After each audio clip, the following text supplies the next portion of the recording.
In a stunning and unexpected move, Canada has decisively rejected a multi-billion-dollar US submarine proposal, sending shockwaves through diplomatic and defense circles on both sides of the border.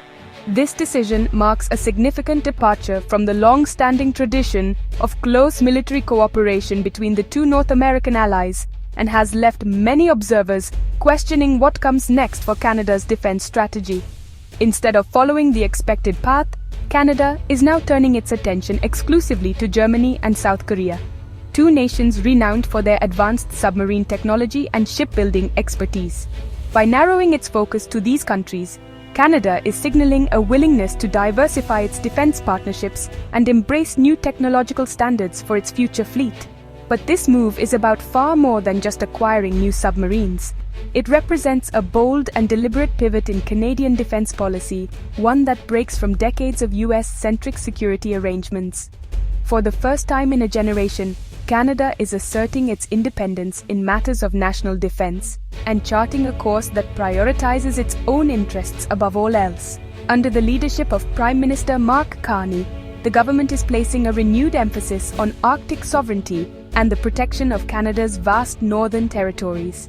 With climate change opening new shipping routes and increasing competition in the Arctic, safeguarding these regions has become a top priority, even if it means rethinking traditional alliances. Canada's decision is also part of a broader global trend, as so-called middle powers seek out new partners and alliances to better safeguard their autonomy in an increasingly unpredictable world. By looking beyond its traditional allies, Canada is joining a growing number of nations that are rebalancing their foreign policy to reflect new geopolitical realities. Meanwhile, as the United States grapples with internal political upheaval and reassesses its global commitments, Canada is making a calculated and forward-looking bet on its own path. This moment of uncertainty in Washington has only reinforced Ottawa's determination to take control of its defense future. The choice of a new submarine partner will have far-reaching consequences, not just for the Canadian Navy, but for the country's economy, technological base, and strategic direction for decades to come. It will shape jobs, industry, and Canada's role on the world stage. So how did this landmark decision come about, and what does it mean for Canada's future? Let's dive deeper into the story behind this historic pivot and explore the implications for Canada's place in a rapidly changing world. Canada's urgent search for new submarines is deeply connected to the troubled history of its Victoria-class fleet, a story marked by persistent setbacks and disappointment. For decades, these submarines have been a source of frustration for the Royal Canadian Navy, highlighting the challenges of maintaining a capable underwater force in a country with one of the world's longest coastlines. Acquired second-hand from the United Kingdom in 1998, the Victoria-class submarines were intended to be a cost-effective solution to Canada's aging submarine problem. However, from the outset, they were beset by technical failures, ranging from faulty electrical systems to persistent leaks and even dangerous onboard fires. These issues led to years of costly repairs and upgrades, with submarines often spending more time in dry dock than at sea. By August 2025, the situation had become dire. Only one out of the original 4 Victoria-class submarines remained operational. This left Canada with a severely limited ability to patrol and defend its vast maritime territory, including the critical and increasingly contested Arctic region. The ongoing struggle to keep these aging vessels afloat has not only drained defense budgets, but also taken a toll on the morale of naval personnel. Each repair cycle brought new setbacks, and the uncertainty surrounding the fleet's reliability made long-term planning nearly impossible. Out of this frustration and necessity, the Canadian Patrol Submarine Project was launched. The government recognized that patching up the old fleet was no longer a viable option. Instead, a new approach was needed, one that would ensure Canada's Navy could meet the demands of modern maritime security. This time, the government is insisting on proven submarine designs, reliable industry partners, and a clear enforceable delivery timeline. The goal is to avoid the mistakes of the past and ensure that Canada's next generation of submarines will be dependable, effective, and delivered on schedule.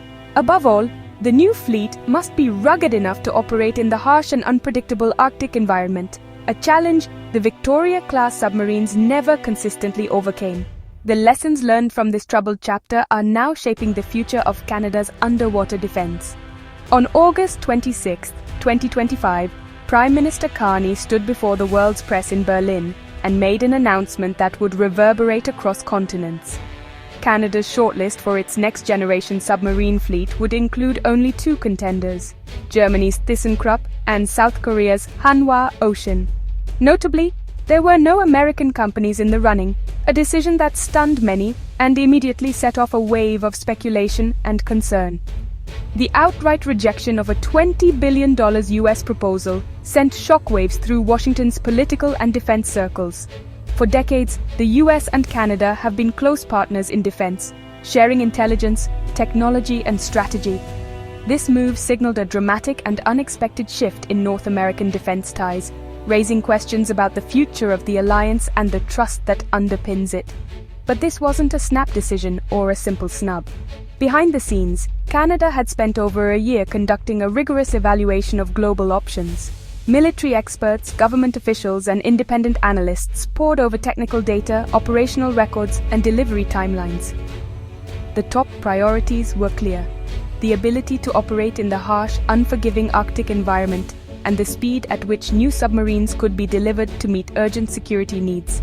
Complicating matters further, the Trump administration's review of the AUKUS Pact and a series of diplomatic disputes had only deepened Canadian doubts about the reliability of the US as a defense partner. Questions about shifting American priorities and long-term commitments loomed large, making Canadian leaders wary of putting all their security eggs in one basket.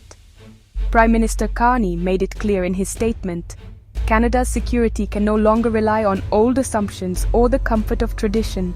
The world is changing, and so must Canada's approach to its own defense. The two finalists were chosen for their proven ability to operate under Arctic ice, a non-negotiable requirement for Canada's unique geography and security needs. Both ThyssenKrupp and Hanwha Ocean have demonstrated advanced technology and operational experience in some of the world's most challenging environments. By focusing on its own unique needs and strategic interests, Canada is sending a clear message. It is redefining what it means to be a US ally.